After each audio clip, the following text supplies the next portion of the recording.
Hello everyone, I'm Bill Hammond and I actually paid to see this. It's time once again for the worst trailer in the world! And this month we're gonna do something a little bit different. Normally this series is reserved for cheesy trailers and previews of movies that just look like they're gonna be god-awful. For this edition, however, we're gonna break down a trailer for a movie that I honestly think is gonna be pretty good. The problem here is that the teaser is just so sugary sweet that merely watching it could give you a diabetic coma, and given that we're firmly into award season, this looks to be some of the most shameless Oscar bait I've ever seen, coming from a filmmaker who should honestly know better. Oh yeah, I'm about to take a preemptive dump on a movie that's being set up for a Best Picture nomination. Come at me, America. Movies are dreams. Ice cream is yummy, rainbows are pretty, patronizing is patronizing. Movies are dreams that you never forget. What is this, a feature-length Nicole Kidman ad?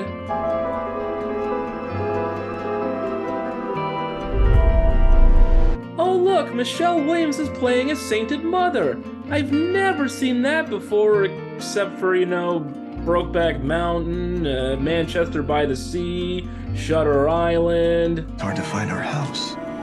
Ours is the dark house with no lights. Because we're Jews.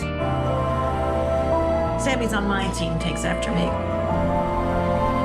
The greatest show on earth? You mean one of the worst Best Picture winners ever?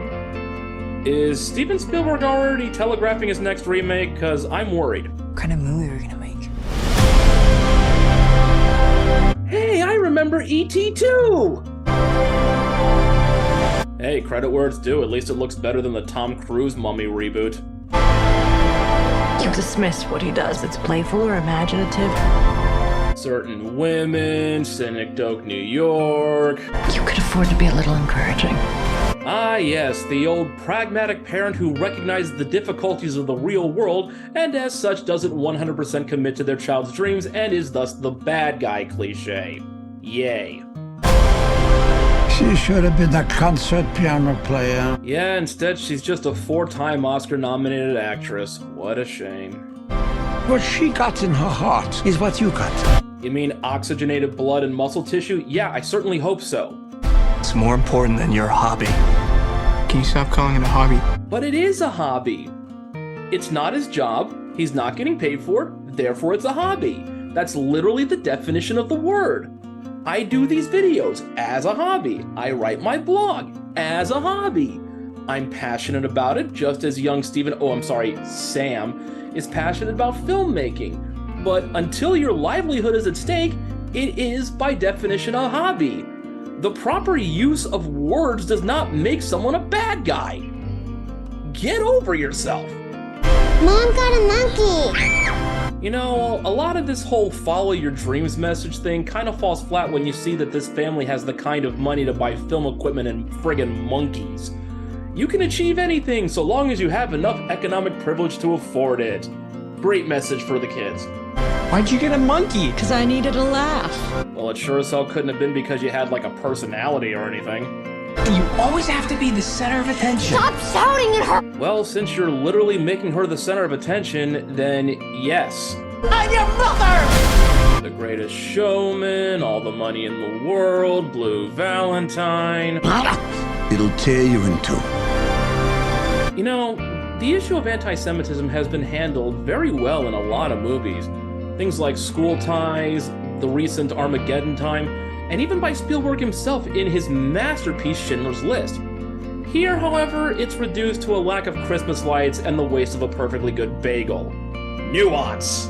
You stop making movies, it'll break your mother's heart. Well, if schmaltz like this or blasphemous remakes are all you can muster, then please break your mother's heart. You do what your heart says you have to. You know, usually when a director makes a fictionalized account of their youth, like Belfast or Roma, it's in a much grander context, like war or social turmoil, and it's almost always grounded in stark reality. For Spielberg, it's a fantasy about how he was always meant to be great and no one should ever question his artistic vision because his mom loved him. Well, guess what? My mom loves me too. And I still know that there's a pretty good number of people out there who think I'm a cynical piece of shit. I'm never gonna pretend that's not the case. It doesn't make a difference. What was your favorite part? Oh, the part where he somehow figured out how to be heartfelt and disingenuous at the same time. We're not done yet, folks. Oh no.